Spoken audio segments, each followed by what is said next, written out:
legal voters of the town of Dorset, county of Bennington, state of Vermont, are hereby warned and notified to meet at the Dorset School, 130 School Drive in Dorset, Vermont, for the very last time, I think, on Monday, March 3, 2025 at 7 p.m.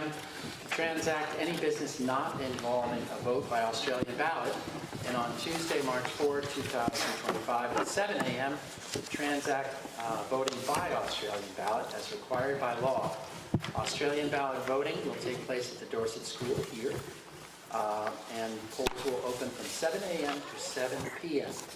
Articles 2 and 4 will be voted on by Australian ballot. I want to welcome you all here. My name is Kevin O'Toole. I'm your moderator, and this is our assistant, Jennifer, and Nancy Alversano, who are the assistants of the assistant, I think. Yes. And this is our select board. It's Frank Parent, Jim Salzgiver, Liz Ruffa, Henry Chandler, Megan Turn, and our town manager, Rob Giotti. And we normally begin, it's a little tougher this time, by standing and facing the flag, which for the people over there is hidden entirely, and saying the Pledge of Allegiance.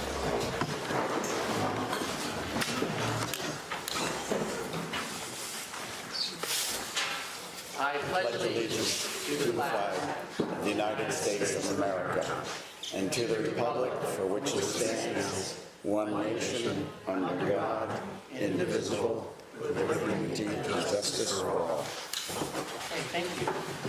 Thank you all for participating by showing up at town meeting, and there's a fair amount of you. That's a good thing. Can you hear me? Mary, Rita? Okay, I'm taller. Faces. Jennifer, so untested. Be nice. Boo.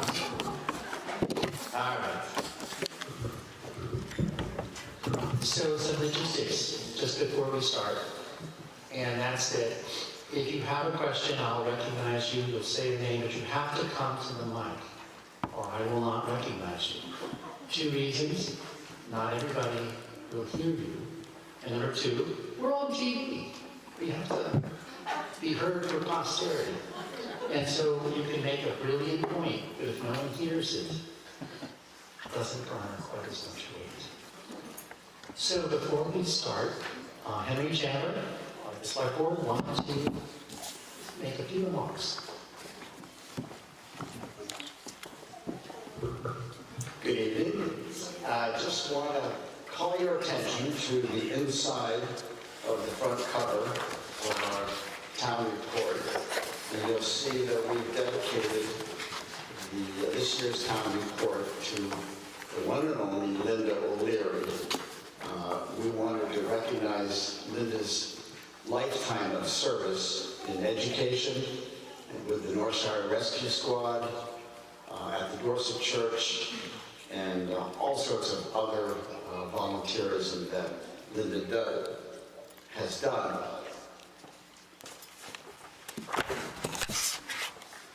And so this is our gift to her. Join me. Sweet.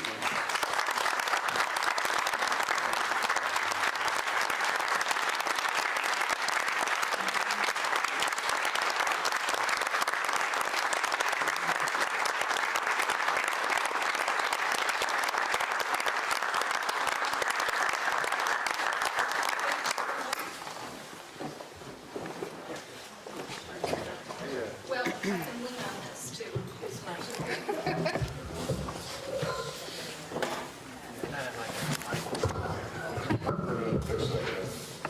Rob's got it under control.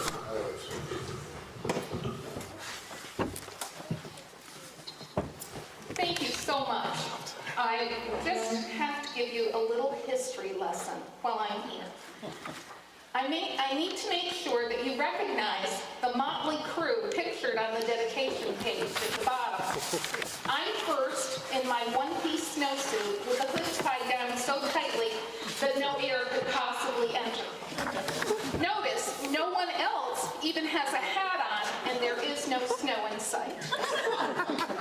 Next is Ruthie Marley, then Kim Ross, Sally Stannard, Jack's sister, and last but never least, Peggy Abbott Lyon. At that time, we all lived between Westview Farm and H.N. Williams store. We were all likely under 6 years of age, and I consider this photo a treasured possession.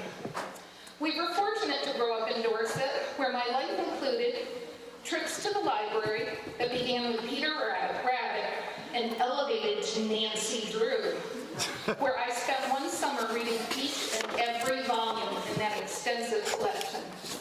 Riding our bikes around the hollow, or up to the tower on the pinnacle in the summer, and meeting our cousins for lunch.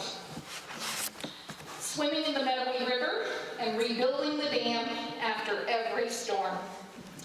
Fishing at Prentice Pond at the yearly fishing derby with Uncle Fred Bovey, untangling our lines and digging our hooks out of the branches.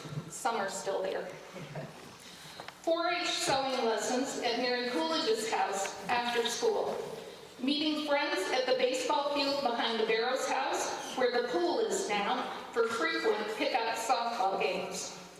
Horse-drawn hay wagon rides around the hollow. Getting off the bus at church to participate in junior choir practice. Ushering at the playhouse in the summer with my friends to see plays for free.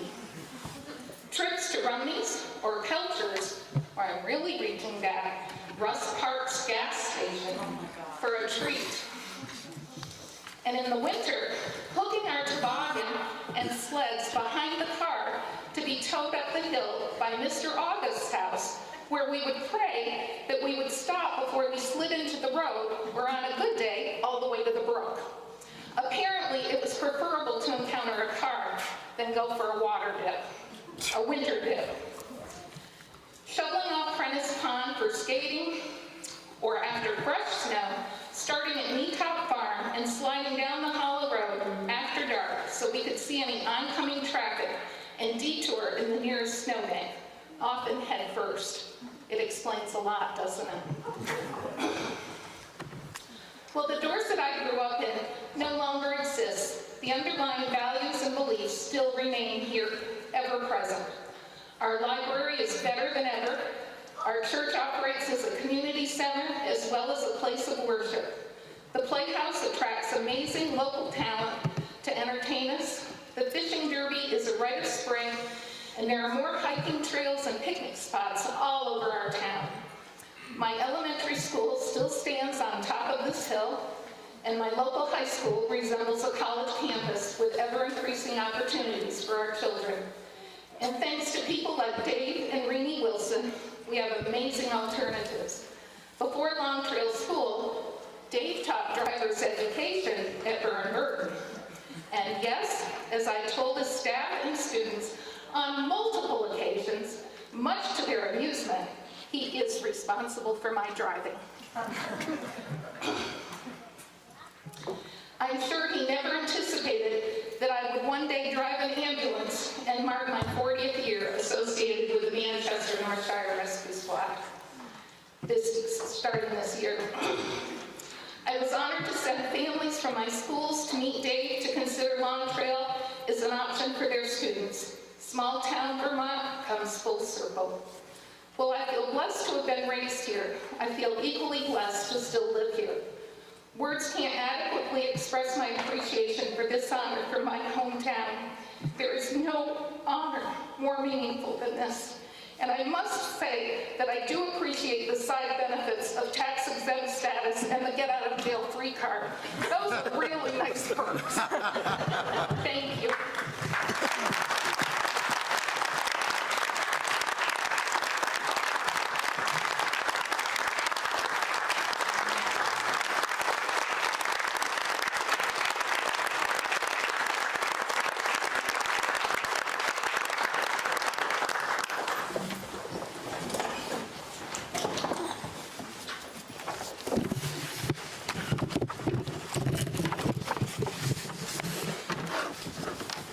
At the bottom of that page, there's a little dedication to Dave Wilson, who died this year.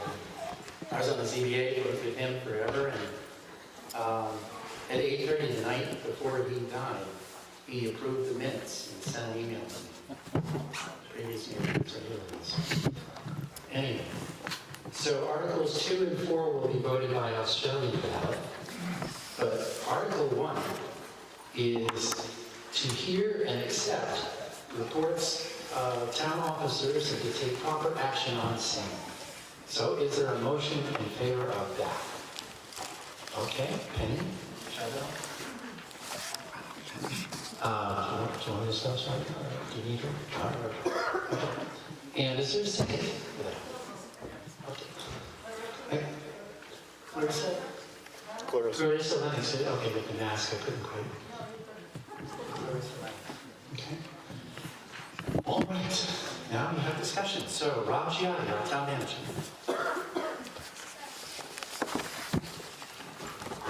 Thank you, Kevin, and thanks to everyone for coming out. I think this is a pretty good turnout. We're going to try to get a head count. We had to pull more chairs out, which is great. I will attempt to briefly go through the town budget, some updates about our housing committee, as well as the progress of the new town office. So the town budget for fiscal 26, it's about a 5% increase on the expense side from fiscal 25. And is that better? Yeah, good. I don't trust you, Ryan, so I'm moving back here. So about a 5% increase from year to year on the expense side. A lot of that is wrapped up into wage changes, benefits changes, and then some specific projects. On the Treasurer and Town Audit Department, where the last fiscal year we exceeded $750,000 in federal grant funding, which was mainly due to the FEMA buyout for the Schonenberg property. Because of that, we have triggered a federal single audit, which just adds expense to that line item.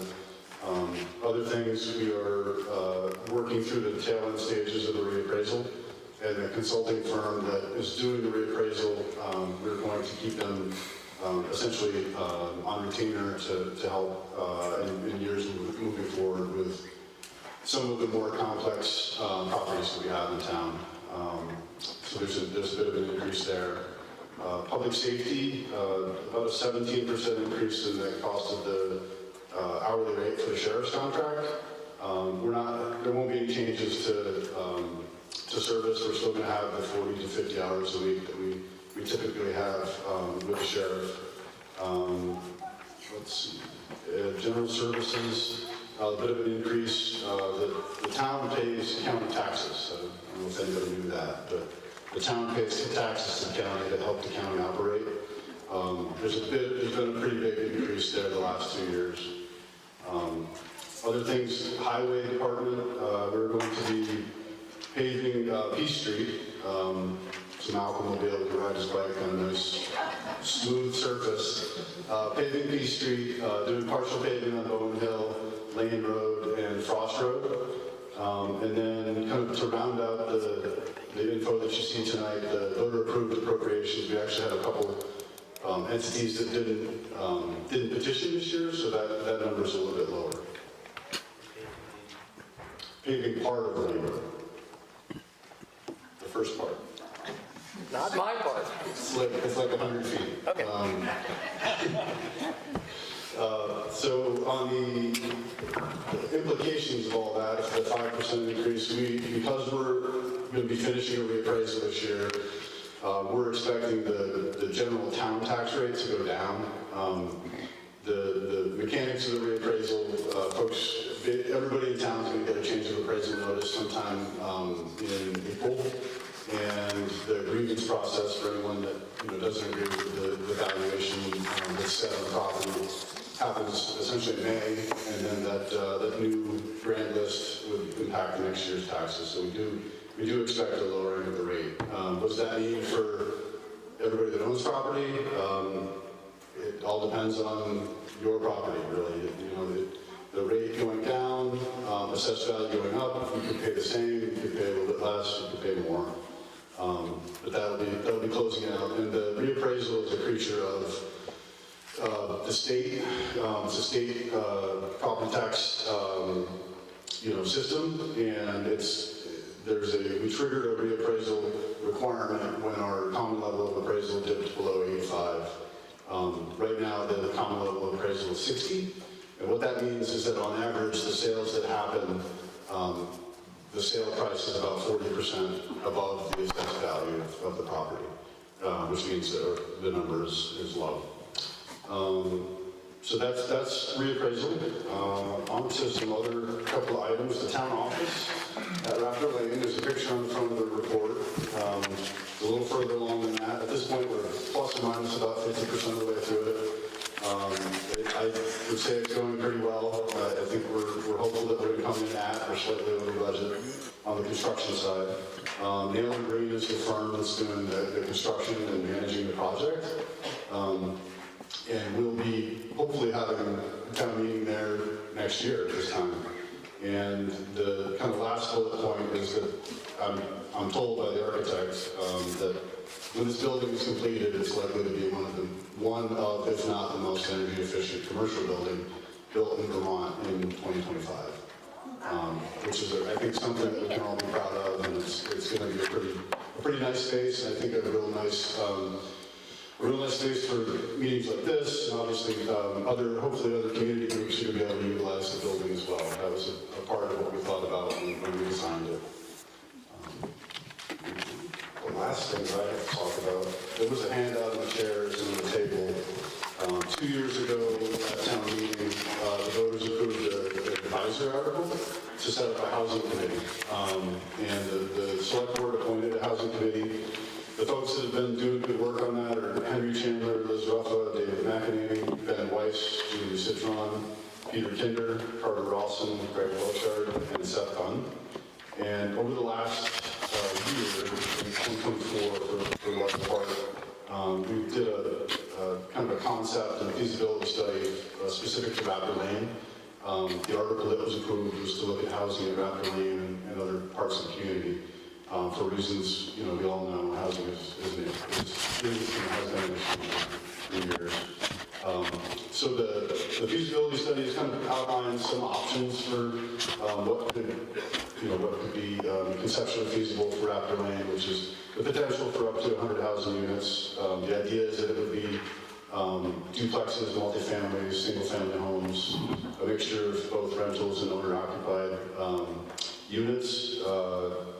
The way it would be designed is meeting with the bylaw, it would be clustered development, and it would also allow for a component of conservation of a lot of the land that surrounds the property, because the Raptor Lane is, as a total property, is large. It's like 300 acres.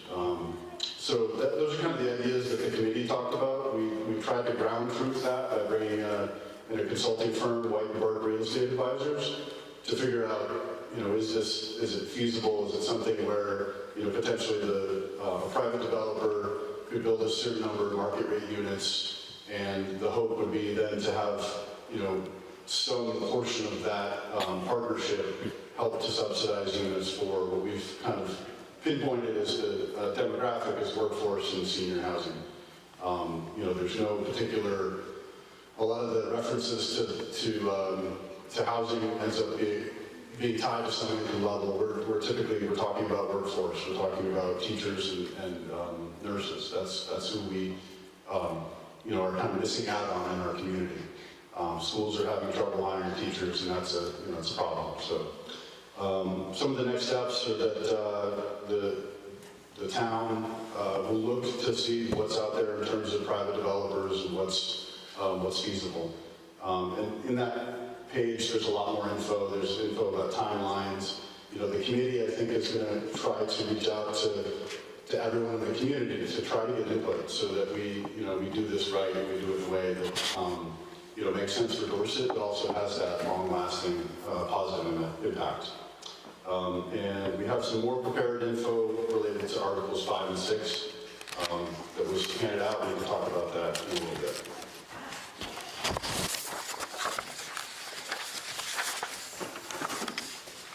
Are there any particular comments on what Rob had to say on the town report? Carefully studied before you 14. Okay, there being no more discussion, so the motion was to hear and accept the reports of the town officers and take proper action on the same. So that is the motion. All those in favor say aye. Aye. And opposed say no. The ayes have it. I'm glad that ZBA report got prepared. Okay, Article 2 is by Australian ballot, and it's to elect the town officers for the ensuing year. And there's a moderator. I'm unopposed for like the 25th year. Anybody wants to run against me, I will campaign for them. And we have a select board member for the 3-year term, and I have a cheat sheet here that Jim Stalsgiver is running for re-election, but he's running for the 1-year term.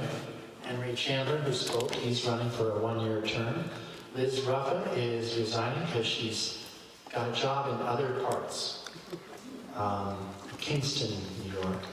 And so she's resigning, and Allison Clark is going to be running, I believe, unopposed for her 3-year term. Allison, if you could just stand up so we can see who you are. Stay there so that the camera can see you. There you go. And I'm sure all of them would be happy to talk to you after the meeting about their stances. And I'm running for a town agent also, and opposed too. And first constable. Ryan Madison, so he's running for re-election. I don't think we have any contested races. Okay. Although I've always been puzzled by it, I don't get the same amount of votes for town moderator or town agent. I've always been puzzled that if they like me or don't like me, you like me or not like me in equal proportions.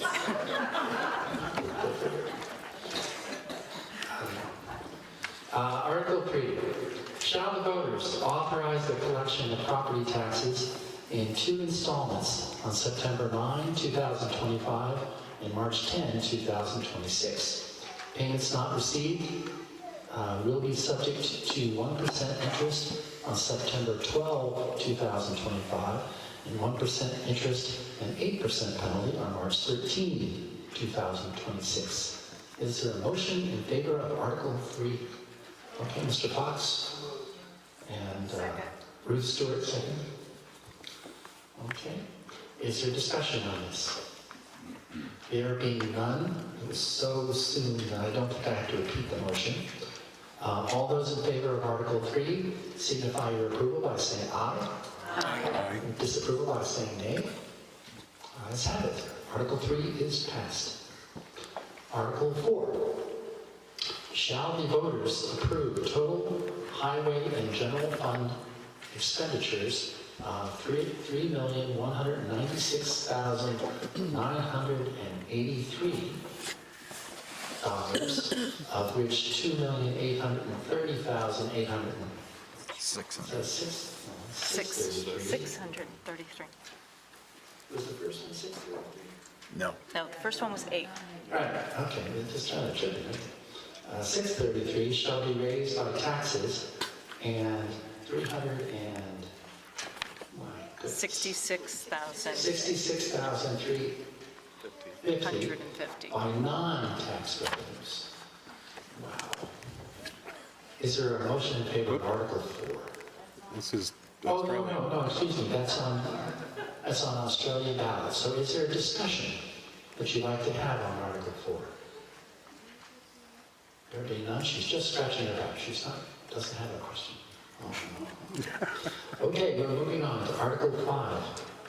Shall the voters authorize the select board to appoint the town clerk as provided in 17 VSA, Vermont Statutes Annotated, Section 2651E?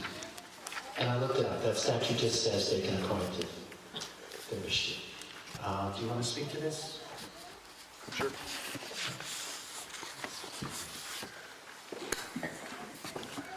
Oh, excuse me. I forgot to get somebody to make a motion. Okay, Cindy? It's not Mary. It's not Cindy. Yeah, Cynthia Rosen. Susan gets into those, it's gonna get cool about it. Okay, and a second. Okay, Ryan. Now, sorry.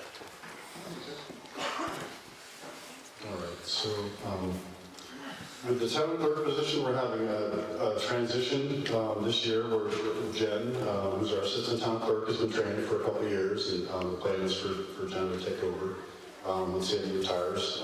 And another thing that we looked at is that the town clerk, the way the position has kind of evolved over the years is essentially that the town clerk was the first kind of elected boots on the ground person that provided services.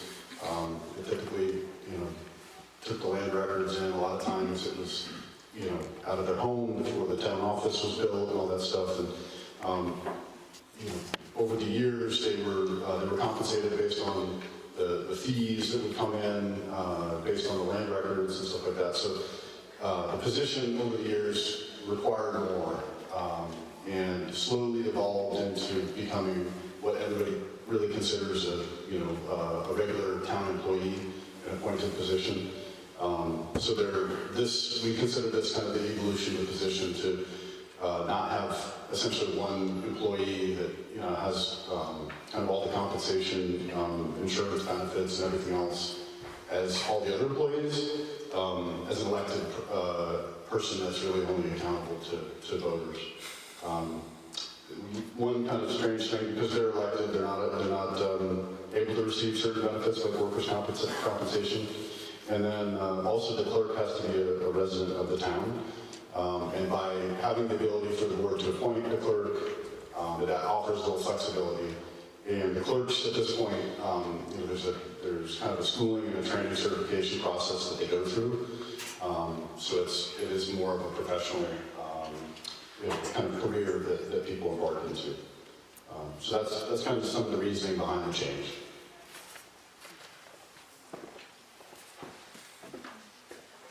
Yes, Clarissa.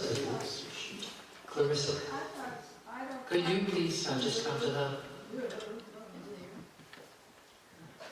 It's for television. Oh, yeah. I am And not... come a little closer to the mic too. Okay, that's close enough. No, No, not close enough. like Perry Como, right here. I'm a project. Malcolm can't hear you. I would like to know what... But I don't want to.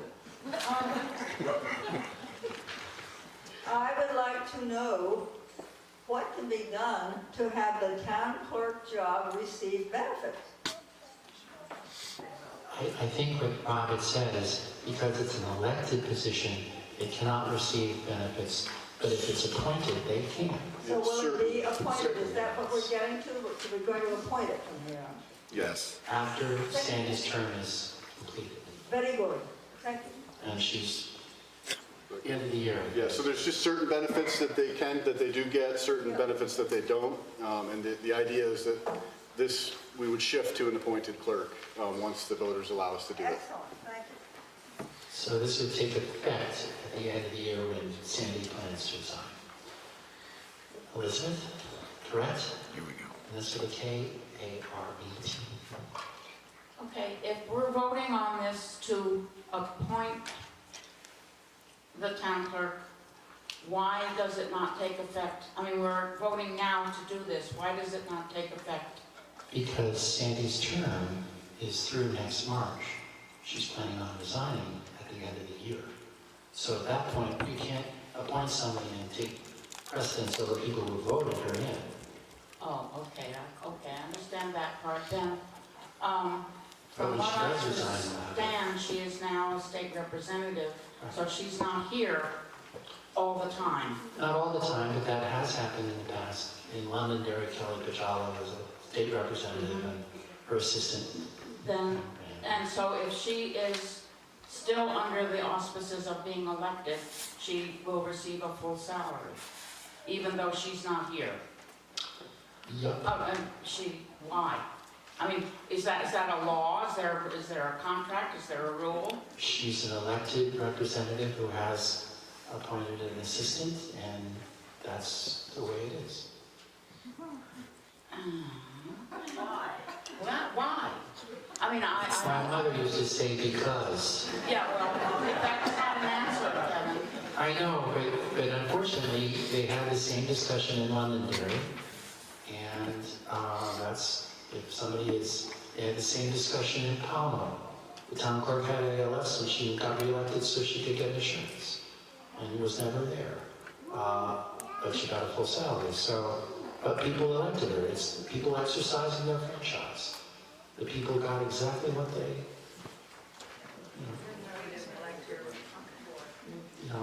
unfortunately, that's all I can say.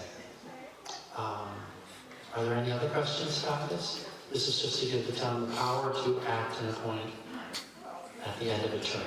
Clarissa, unfortunately, you just have to come back again. I just thought of another question. If a person is Appointed. then will they be required to be on campus full-time? Well, then they would be an employee of the town, which would have much more Control, yes. over an employee. Okay, thank you. Okay. Are there any other questions, David, or were you just scratching your nose? Okay. The Article 5, to repeat it, is shall the voters authorize the select board to appoint the town clerk as provided in 17 Vermont statutes annotated section 2651E. All those in favor of Article 5 signify your approval by saying aye. Aye. And your disapproval by saying nay. The ayes have it. Article 5 is passed. Article 6, remarkably similar. Shall the voters authorize the select board to appoint the town treasurer as provided in 17 VSA section 2651F? Is there a motion in favor of this? Okay, Penny Charbonneau and Linda O'Leary, seconded. Discussion. I believe that Sandy's also the town treasurer.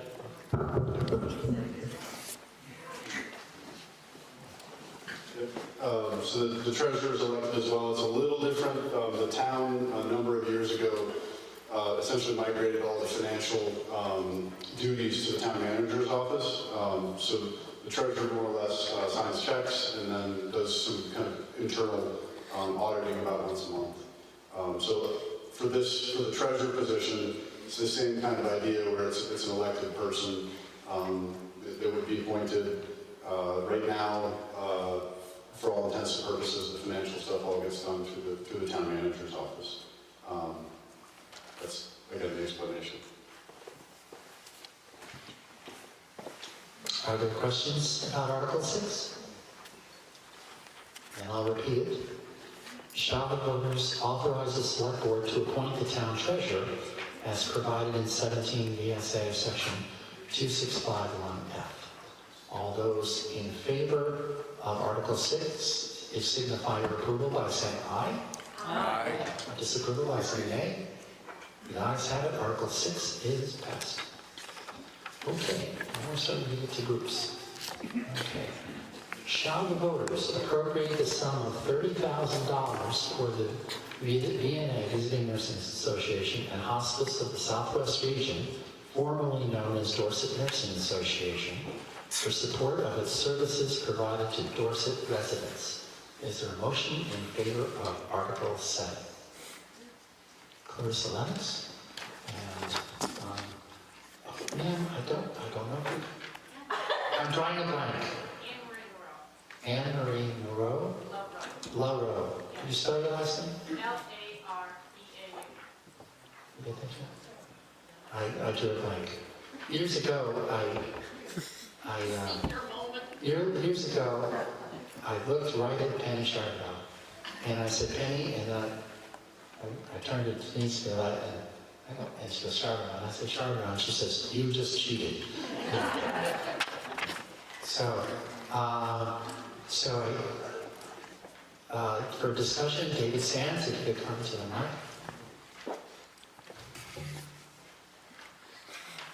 Raise it up, this question closely. you have to. I am a 30-year resident of Dorset. My wife and I both have been lucky, I guess you call it. For Malcolm's sake, just really almost kiss that mark. My wife and I have luckily been able to receive benefits from our Dorset Nursing. One of the things that Dorset Nursing has done this last year, we served over 1,500 visits just in Dorset. A lot of people don't know that we have hospice services, and one reason is people don't like to talk about the fact that they had hospice in their family. The hospice service is not necessarily for the person who is changing their position in life. It's for the family, to support the family. So we appreciate everything that Dorset does. You're a generous community, and we're a special community to have you.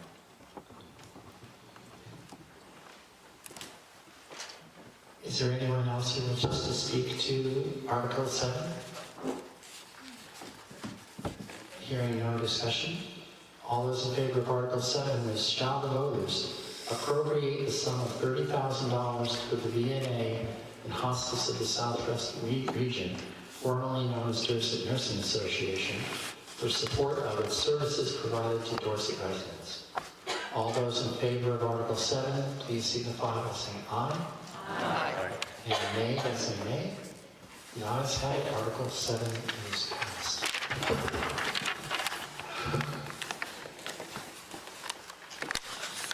Article 8. Shall the voters appropriate the sum of $17,000 to the Dorset Players, Inc. to help sustain the Playhouse Preservation and Maintenance Fund for the ongoing repairs to the Dorset Playhouse? Is there a motion in favor of Elizabeth Correct and Julie Citron, seconded that? Is there someone from the Players who wishes to speak to this motion?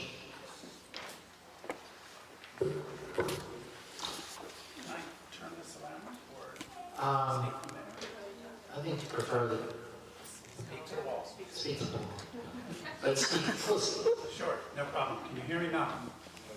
No, you have to go a little closer. My name is Darrell Lang, and I'm a resident of Dorset and a member of the Board of Directors for the Dorset Players. I would like to thank the town of Dorset for their past generous support. Just a second, just a second. Change mics. Just the whole thing up. Is it working or no? Yeah. Is it not working, Ken? I don't know. Not hearing people.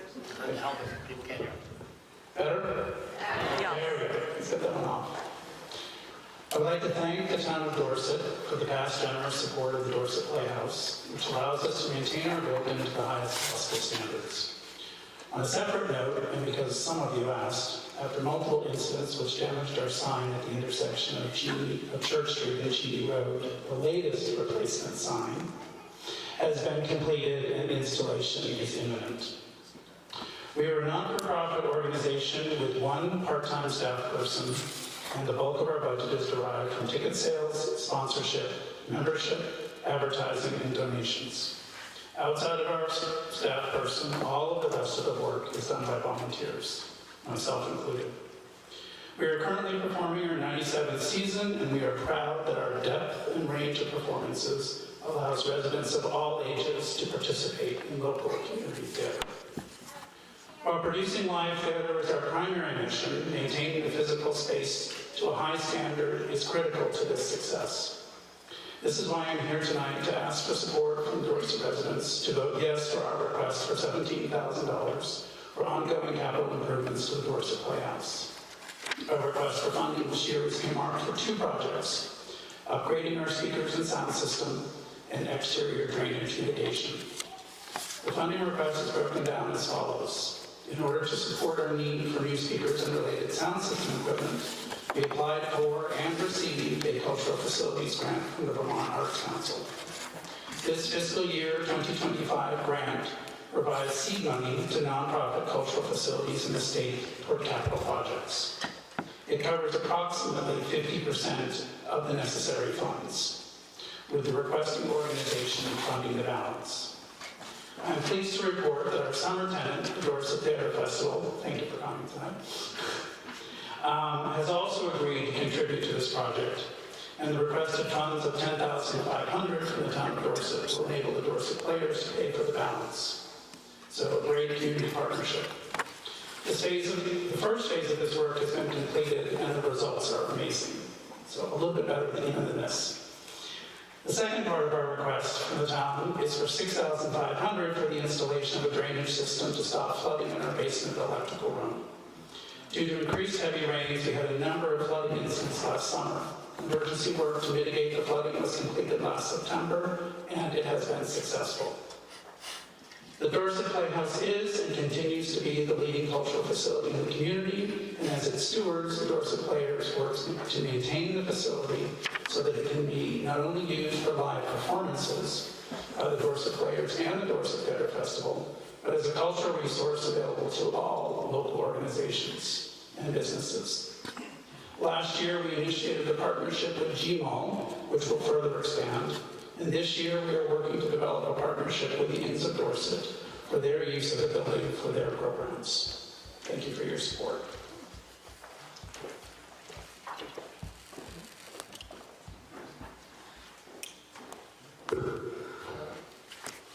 Yes, in the back, Lena Romano.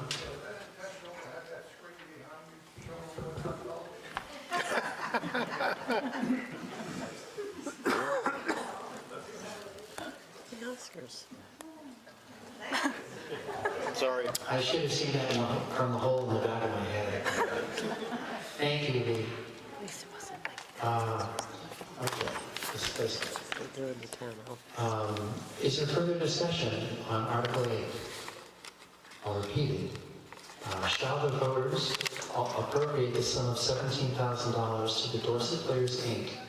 to help sustain the Playhouse preservation and maintenance fund for the ongoing repairs to the Dorset Playhouse? All those in favor of Article 8 signify your approval by saying aye. Aye. Disapproval by saying nay. The ayes have it. Article 8 is passed. Article 9. Shall the voters appropriate the sum of $20,000 to the Dorset Village Library for support of its services provided to Dorset residents? Is there a motion in favor of Article 9? Pat, I don't think we've met necessarily, ma'am. What is your name?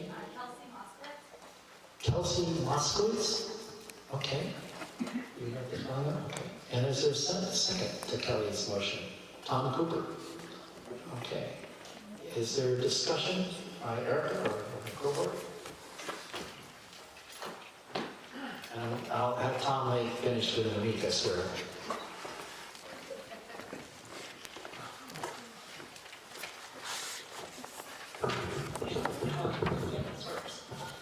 Good evening, everybody. For those of you who don't know me, my name is Erica Schad, and I have had the pleasure of being the executive director of the Dorset Library for 10 years this past September. When I arrived 10 years ago, we had very few children using the library, clean paint, overgrown landscaping, and almost no technology or programs. Today, the library is bustling with a very active story time, full schedule for our summer reading programs, and families who come to the library and stay for hours. Adults of all ages also make a library regular stop to retrieve the latest New York Times bestsellers and to participate in a myriad of events and clubs. My favorite is when they're little kids and they don't want to leave the library. And I'm Stephen Niles. I've been an assistant director now for 5 years. And in that time, we've taken our small but mighty library to the next level by joining the Catamount Library Network. The consortium offers our patrons access to over 650,000 items. This is also including our 18,000 home catalog. As one of the super librarians in the consortium, I work with 25 other libraries around the state to provide the best access to all the materials. Here's just a sampling of what our library offers you and all members of our community. The services and programs we offer cover all ages, all interests, and they are all free. We offer new state-specific internet access, Biblio+ for streaming movies and TV shows, Mango for learning languages, Talix Project and Living for downloading your and audiobooks, the Vermont Online Library, which offers databases, newspapers, and free classes through Udemy. You have access to Able Books, a rotating selection of audio and large print from the state library, and a safe system for you to dispose of unused medications. The library also has free COVID tests for our community. Stop in and pick up as many as you need for your family. We can also connect you with state genealogy service and other programs to support vital health, aging, education, and job resources, all found under the tab on our website that's 24/7. We can also connect you with, and for the first time ever, we have 4 highly trained librarians on staff, and we are here to provide you with top-notch service. Last year, we held over 300 programs. Our regularly scheduled programs include story times, knitting, Dungeons & Dragons. Our clubs include Horror Movie Club, Gourmet, and True Book Clubs. We also host an array of other special events, ranging from author visits to historic talks and EMS story hour, and more. For example, we had the CEO of Archie Comics come last year, and she spoke quite a bit about being the CEO of a major company. We also have our huge community events that people have grown to love, which is our Dog Days and our Haunted Library, which are celebrating their 10th year this year. Tonight, we asked the town of Dorset for $20,000, which is less than $11 per resident for the entire year. It's important to note that the cost of living has increased over the years. We have not requested an increase in over a decade. There was a time when this appropriation covered a whole quarter of our budget, and now it amounts to 2% of our total budget. To put this into perspective, this year our building and grounds budget is over $32,000. Last year it was just under $30,000. The point is the town appropriation barely covers the cost of running and maintaining the building. Heating, cooling, cleaning, and repairs. All other expenses, our salaries, books, and programs are funded by grants and private donations, and all are free. For a small rural library, we offer a lot to our community. We are committed to continually expanding and improving our free services and programs. Our mission is to serve you, our community, and all we ask is that you provide some level of support financially. And also that you take time to learn and understand what we do, why we do it, and who we're doing it for. You. If you are a library user, we encourage you to help spread the word about how we contribute to the quality of life in Dorset. If you aren't a patron, please stop by the library and take a few minutes to meet us and learn how we can help you, your family, and your neighbors. We thank the town of Dorset for our yearly support and invite everyone to join the library. Membership is free. Sign up for our social media newsletter so you can partake in the activities and connect with your neighbors. Please know we welcome everyone to the library and look forward to seeing you. Thank you again for your continued support.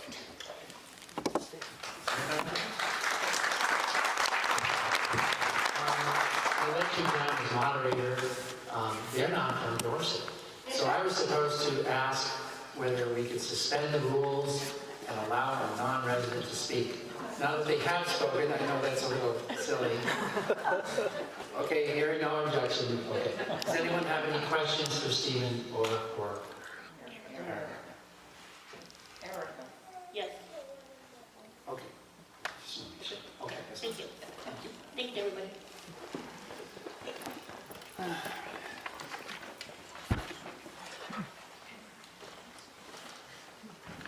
Unless there's any discussion, Clarissa, do you? Yes, they're doing a great job. Thank you.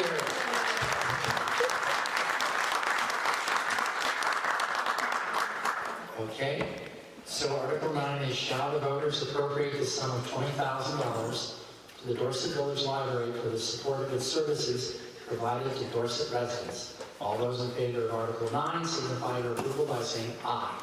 Aye. And disapproval by saying nay. The ayes have it. Article 9 is passed. Article 10. Shall the voters appropriate the sum of $17,400 to the Dorset Marble Preservation Association for the purpose of restoring Dorset marble sidewalks? Is there a motion in favor of Article? I make a motion. That would be Roger Squire and Chip Watson. Chip is Willard, right? You want to be Willard or Chip for the minutes? Whatever you want, whatever trips you trigger. Chip is a good job. Roger, if you'd like to come up.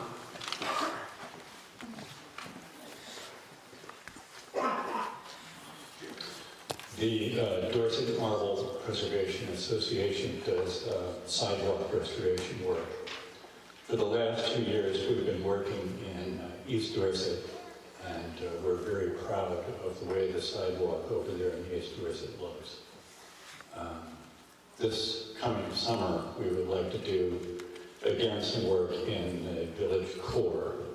Originally, the sidewalk on Church Street extended all the way from the Field Club driveway to the Dorset Inn. A section of that sidewalk is missing for mysterious reasons.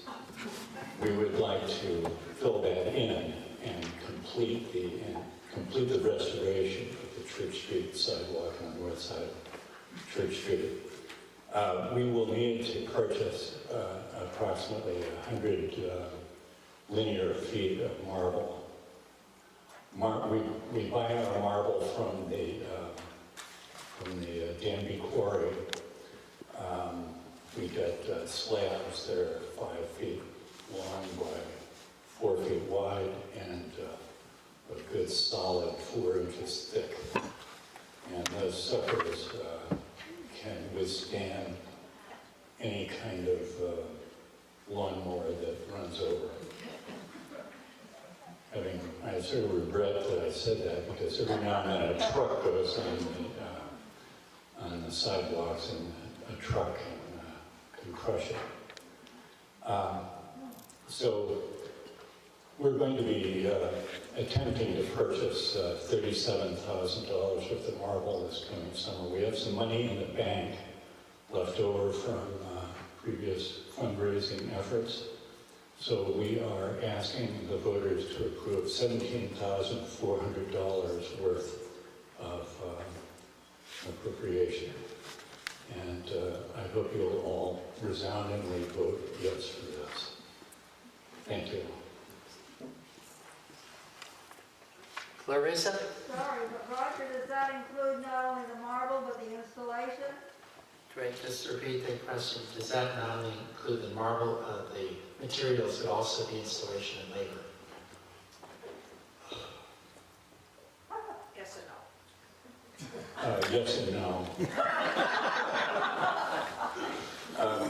In recent years, the town has actually contributed most of the labor, so it's mostly no. Okay, seeing no other questions, I'm going to go back to my seat.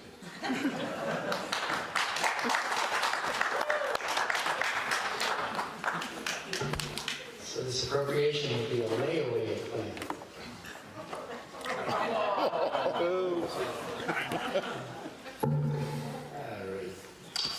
Article 10 is, shall the voters appropriate the sum of $17,400 to the Dorset Marble Preservation Association for the purpose of restoring Dorset's marble sidewalks. All those in favor of Article 10 signify with approval by saying aye. Aye. Disapproval by saying nay.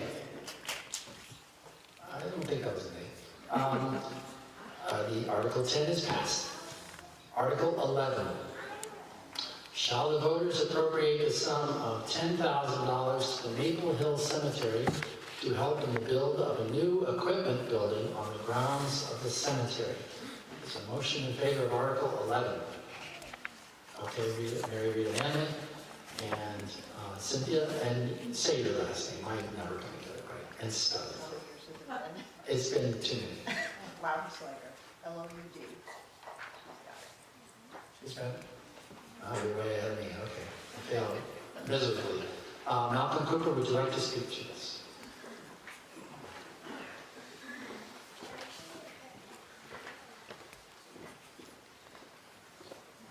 I'll have to speak up so Malcolm can hear. So we're the prominent cemetery in Dorset, for those who don't know which Maple Hill Cemetery is. There are a number of cemeteries, but we're the one as you're approaching town on the right, before you get to Barrow's house. We're not affiliated with any church. We're an independent, standalone, not-for-profit managed by a board of directors, all local volunteers. Keith Michael, Sean Osborne, Jeff Lynch, Ellen Maloney, Tim Post, one other, my brother Tom,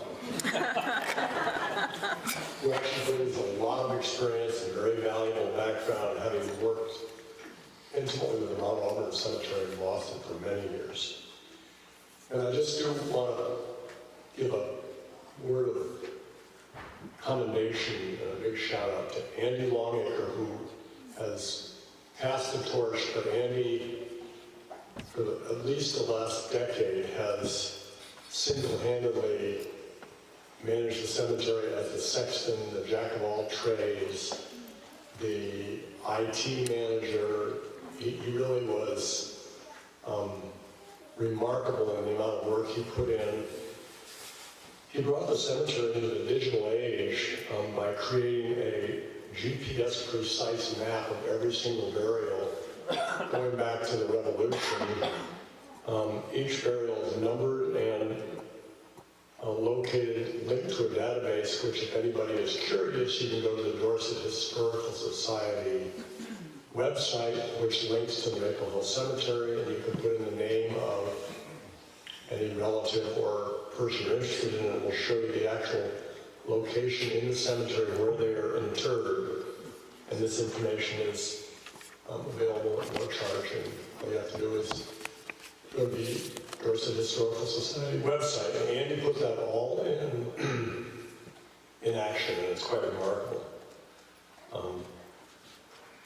So what we have found is that our costs of maintaining the cemetery are outstripping the interest provided by our endowment. It's becoming harder and harder to find somebody to mow the cemetery. It's got to be the most miserable mowing job on the planet. Some 300 plus stones have to be string trimmed, and they have to be string trimmed gently because marble is soft in the aggressive string trimmers today. So we have to work with a crew that does the maintenance to make sure they're careful. Lots of stones have to be hand trimmed. Lots of mowing on the side hill. There's spots where it's wet. We've only been able to find 2 people remotely interested in mowing. I think Dorset seems to have lots and lots of mowing crews. None of them want to take this task on. So our costs of mowing have skyrocketed, along with building our new building, which is about halfway completed. You can't see much. We have a slab poured, and we're arranging to have power come in, but the building is being created off-site and will be assembled this spring and summer. So we also have found it necessary, for the first time in the history of the cemetery, to pay a stipend to a sexton. The sexton is a person that interacts with anybody and everybody that wants to be to purchase a plot or to be interred or to be any questions regarding the cemetery, go to the sexton. So we have actually brought on a woman named Cindy Satter, who's a new resident of town, but she's jumped in and done a great job. She's already held the first ever winter green burial, which has been a new experience for us. But this is going to require some additional money. So this is one more reason we're looking to the town. This is the second time ever in our almost 250-year history that we've asked for money, but this is one more reason we're asking the town for this contribution. And we thank you for our support. One thing I would ask is take a walk through the cemetery. Go to the Historical Society. There's a very nice brochure that Andy made up, which gives lots of history and information, plus a map, plus a location. It's amazing how many prominent people, Revolutionary War, First, Second World War, Civil War veterans are in the cemetery, prominent artists, people you'll recognize, the names you'll know. We want people to be more involved in it. And just this summer, when it's open for business, walk through the cemetery. It's really quite remarkable and quite beautiful. Thank you for your support.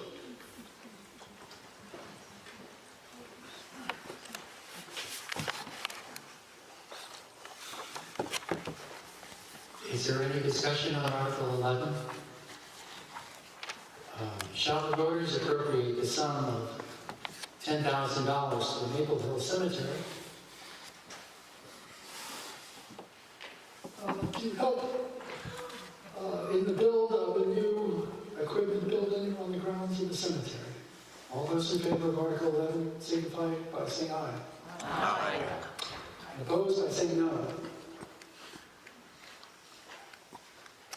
If I'm a little taken, Malcolm referred to the very first green burial in the cemetery. That was my wife on January 30th. So she'd be proud of that. She'd be very proud of that. Anyway, Article 12. Shall the voters appropriate the sum of $7,500 to the Dorset Historical Society to support its activities and continued efforts to serve as a cultural resource to our community? All those, is there a motion in favor of that? Cindy Rosen, and a second, Sue Washburn. And is there a discussion on this? Don Hutchins.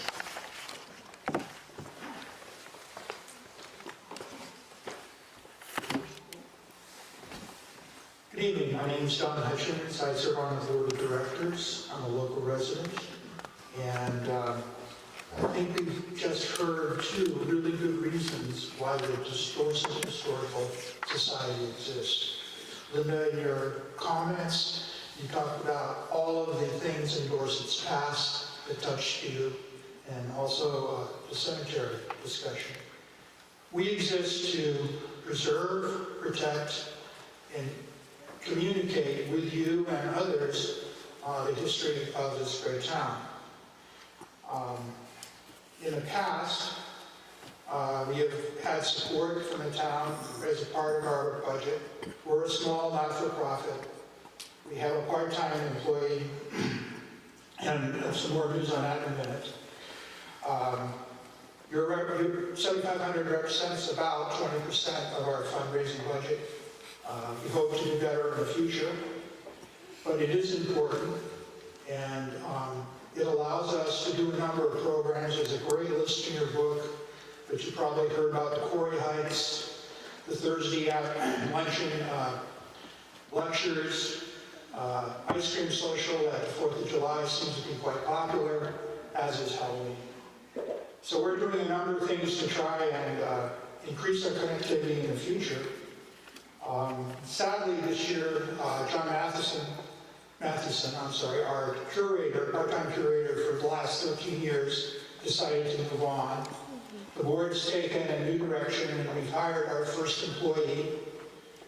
Jess Hunziker will be starting later this month as our director and curator.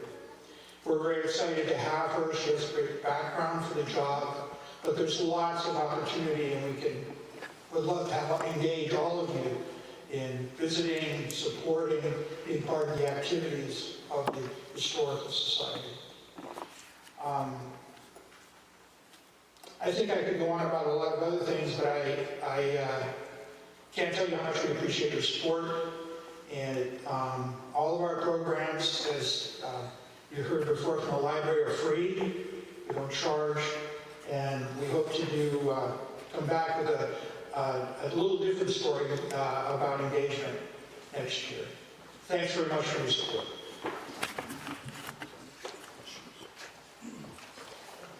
Are there any questions? There are.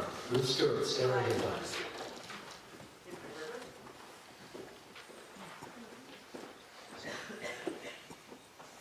Hi, I'm Ruth Stewart, and I want to tell you about what I consider the most historic event that happened this year in Dorset, and it wasn't the parade, the Halloween parade, or the retirement of Reverend James Gray, but it was the designation of East Dorset Village Historic District.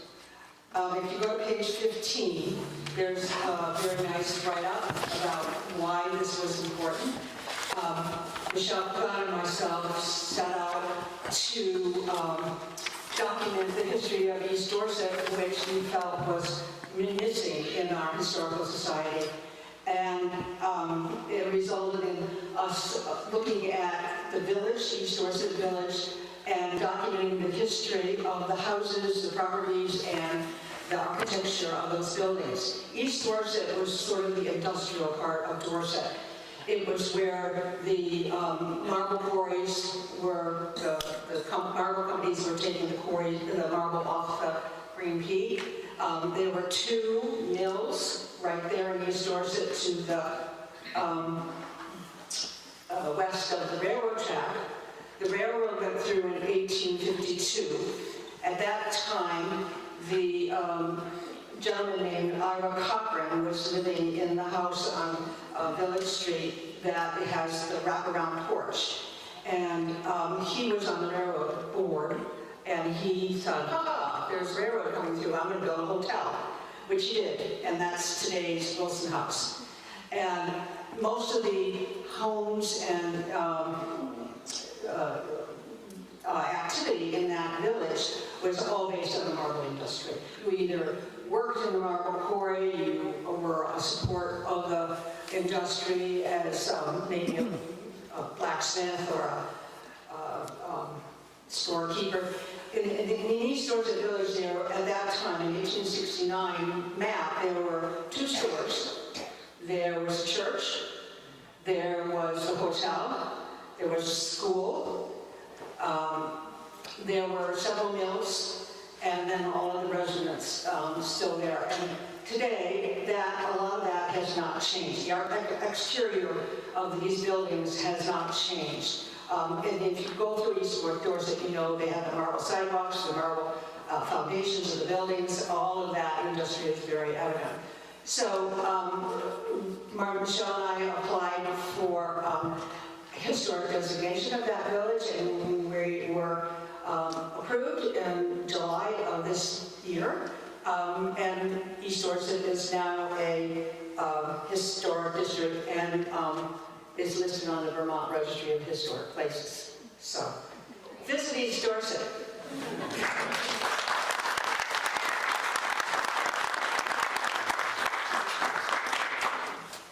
Thank you, Ruth. It's not exactly germane to our motion, but we want to always thank everybody. People ask about the difference between Dorset and East Dorset.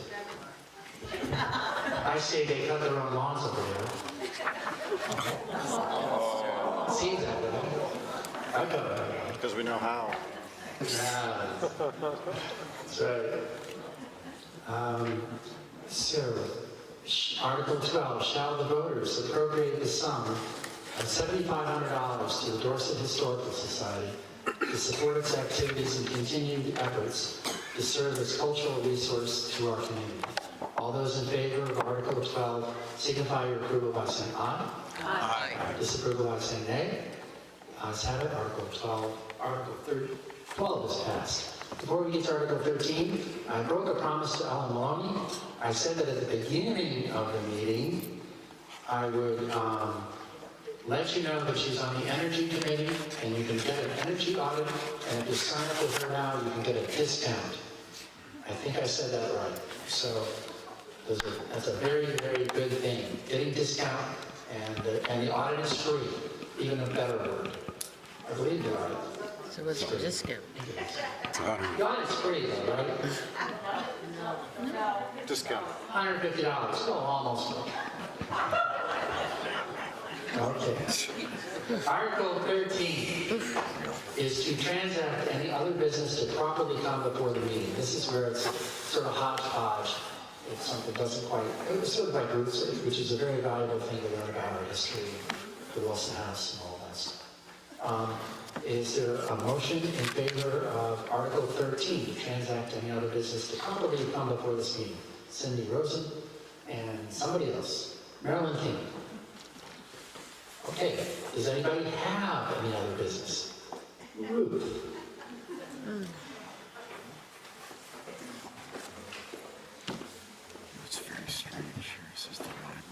You'll notice in your, on page 67, there are actually 66, there's a list of organizations that we vote money for, and they're included in the budget, and we don't actually vote on them individually. I would just like to mention the fact that one of the organizations that requested funds of $2,000 is Shire Kids. It was an organization started 7 years ago in Dorset, and it's to promote the Dolly Parton Imagination Library. And Dolly Parton provides funds for children enrolled in the program, and it's all free for them, but ages 0 to 5 years old. And they get a book a month that is selected by the Dolly Parton Foundation. And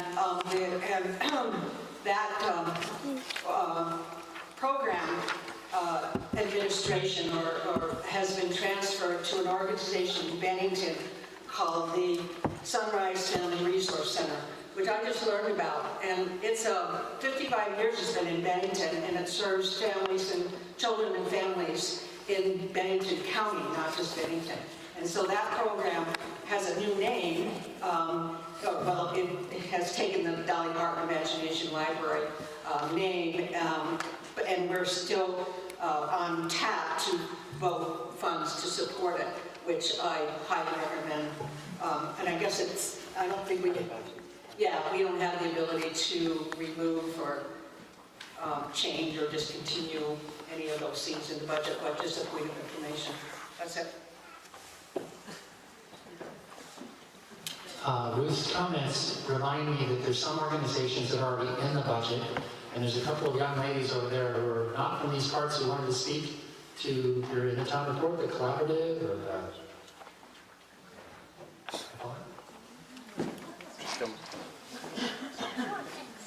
now this time I'm going to get this right. Does anybody have any objection to an out-of-towner speaking? Good. Just say your name. Thank you. I'm Marianne Morris, Executive Director of the Collaborative, and for several years now, many years now, you guys have been supporting our programs specifically for young people in Dorset and in this North Shire community. We do substance misuse prevention. One of our programs that many of the Dorset youth are involved in are the Resiliency Through Education program. That happens in 10 schools in our communities here in the mountains in the North Shire. This year, those students, over 400, and their parents have been working on some skills around communication and education regarding vaping and other things. And actually, just the other day, we had our recovery panel hosted at the Wilson House. So it's a lovely feature for community members here. We also go to the schools and we do some education around healthy relationships and just really relate to the young people in our communities. Outside of the school and the youth and the parents, we ask for support for those types of programs and appreciate your support for many years. But outside of that, we also work with hospitals and law enforcement to do things like prescription drug collection and increasing of awareness of what some of the issues around substance use are. So thank you, and I appreciate the time. Ellen Maloney, where's she speak?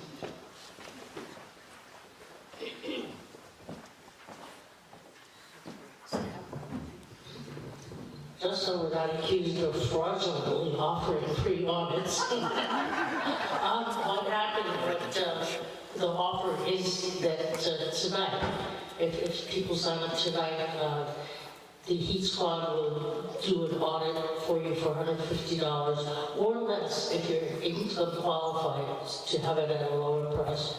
But that's still about half the price of an audit ordinarily. So, and an audit doesn't oblige you to do anything. What it does is they do an assessment of your home and then point out to you where your strong points are, where your weak points are, and in particular, what it would cost to remedy each item and how much energy saving that remedy would bring forth. So what it does is it's sort of a health checkup. It does not oblige you to do anything, but you do get a chance to look at the price of what it would be and pick out what you can afford or can't afford. So there's some benefits to having a sort of a look-see without any pressure to do anything about it if you don't wish to. Also, on the table, we do have other do-it-yourself information, if you'd like that, and other information on energy. So feel free. Thank you.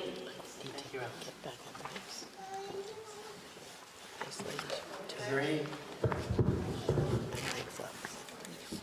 Bruce, do it. I just want to ask another question on that list of nonprofits that we give appropriation. What is the Dorset Econ Development? It's on page 66. So it's the same thing it was last year when I asked?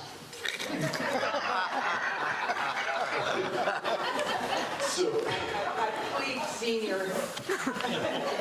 I was prepared. So the town, I would say, it's been 5 or 6 years, I think, partnered with the Chamber of Commerce in Dorset, which just constitutes a bunch of businesses. And we created the Discover Dorset website. It's a destination marketing website. Kind of shows all things about Dorset, showing not only just the businesses, but kind of the quality of life and what it's like to live here, and why it's such a great place. And I've got some metrics. The year over year, the website traffic increased by around 16%, and we have just kicked off kind of a new social media effort to try and kind of round out the campaign to just kind of further get the information out there. So that's essentially where that money is going to.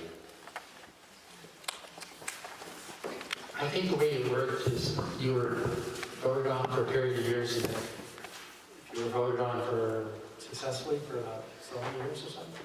Put it in the budget. This is just it's a partnership between the chamber and the town. No, but the other groups. Yes, correct. Yeah. Essentially, once you pass for a period of years, so on page 66, you'll see, the conservation. No, she'll see GNAT over here taking this, Habitat for Humanity, the collaborative, PAVE, Neighbor to Neighbor, Brock, Shower Kids at Ruth spoke to. So that's worth a look-see. But they're now part of the budget that you're going to be voting on tomorrow by Australian ballot. Is there anyone else has something that doesn't quite fit? Cindy Marion, if you could. A question, that's all. Do I have to go up there? No, we don't. Good. Can somebody or some people talk about the education, what's going on with the state? And one, I'd like to applaud TNG for not going nuts, even though I think the budget's already nuts. But can people talk about what's going on with the state and education, what we're looking at? I don't think we have, well, maybe Savannah has it. A comment on what Cindy talked about? Okay. Savannah, why don't you come out here, because that doesn't sound Cindy. Savannah Duran. It's a new proposal and it's pretty scary. It could result in closing of schools. It's talking about ratios of teachers that are, if you've ever been in Savannah Duran, I am a Dorset resident and a teacher in another town. The ratios of teachers to children are pretty astronomical, and the reason that a lot of people move away from other places and come here because they know that we have smaller school sizes. It has a lot of, almost 200 pages, and I was just going to say before you mentioned that if you don't know a lot about it, you should educate yourself, because it is pretty scary being an educator and being a member of this community. Jim Salzgiver, he's on the Green. Yes. I'm on the Chicago Green Board. I'm also chair of the Bennington Rutland Supervisory Union. I'm also on the board of the Vermont School Board Association, so very involved with what's going on with the proposals in education. As you just heard, there is a very transformative proposal that was made really at the beginning of the year, coming from the governor and the Secretary of Education. We've written a few things. There was actually a couple weeks back, there have been a few things in the paper and all, but it is worthwhile educating yourself on it. I could stand here and bore you for hours on the topic. But it's a very major proposal that's been made. It's in the legislature right now. The likely case is that it's going to come out very differently than it was proposed originally. The proposal was, right now we have 54 supervisory unions overseeing 119 school districts in the state of Vermont. The proposal was to go to 5 school districts across the entire state.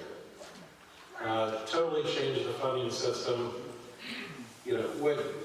What's clear from those of us who've been involved in education for a whole lot of years, because I've been on the school boards for over a decade and all that, some change is needed. But what that change is very difficult to come to an agreement on in the state of Vermont. We're working on it now, the House Education Committee, that includes, one of our local legislators, Rob Hunter, is doing work on this. The Senate Education Committee, that's chaired by Seth Bongartz, who is, another local person, they're working on various different options. They're getting input from a lot of different sources. With the Vermont School Board Association, we're in there testifying on a pretty close to daily basis. It is a major transformation that's been proposed. As with any major transformative sort of proposal, you can expect that it is not going to come out of the meat grinder the way it went in. It's really hard at this point to figure out where it is going to come out. I can tell you that we have a lot of people working locally, legislators, school board members. We're working with, like Burnbert and Long Trail, we work with very closely. Our basic goal, our primary goal here is to ensure that we have a very different educational system where we operate from pre-K to 8 and tuition 9 to 12 with choice to a variety of schools. That's very unusual. It's unusual because we have one of the 4 historic academies in the state of Vermont, through Burnbert Academy, that predated the public schools. And so our system operates very differently. Our major focus, we think, within our districts, I think we've already been doing a lot of the things that are intended through this major transformation proposal. We're working closely together. We're doing a lot of things pretty well. I'm proud of our budget that we presented this year. But one of the things we have to be focused on here is we have a different way of providing education than other people do. It's been extremely good for our kids. We have to stay focused on what's good for our kids. And so we're trying to ensure that whatever comes out allows us to continue providing education the way we have been for many, many years. So that, happy to take any questions, but that's, an attempt at an overview. Does the school choice issue cut out Long Trail? The question was, does the school choice issue cut out Long Trail? The way the 176-page bill that just came out on Tuesday, it actually it's kind of confusing the way it's written right now. There are things that would propose that would have a negative impact on Long Trail. There are others that would not. There are one of the real differences between Long Trail and Burton is a 9 to 12. Long Trail is a 6 to 12. That's one place. The proposal, the bill that just came out talks about independent schools providing 9 to 12. But there are other proposals out there as well.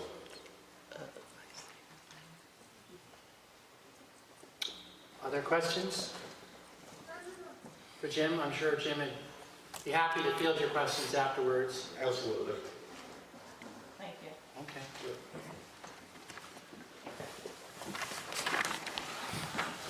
So otherwise, we don't actually vote on transacting other business, we just did it.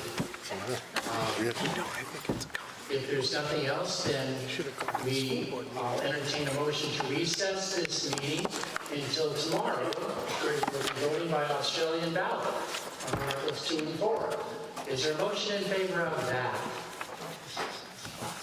And David McInerney. All those in favor of the motion to recess, signify by saying aye. Aye. Opposed by saying no. Ayes have it. Thank you very much for exercising your franchise.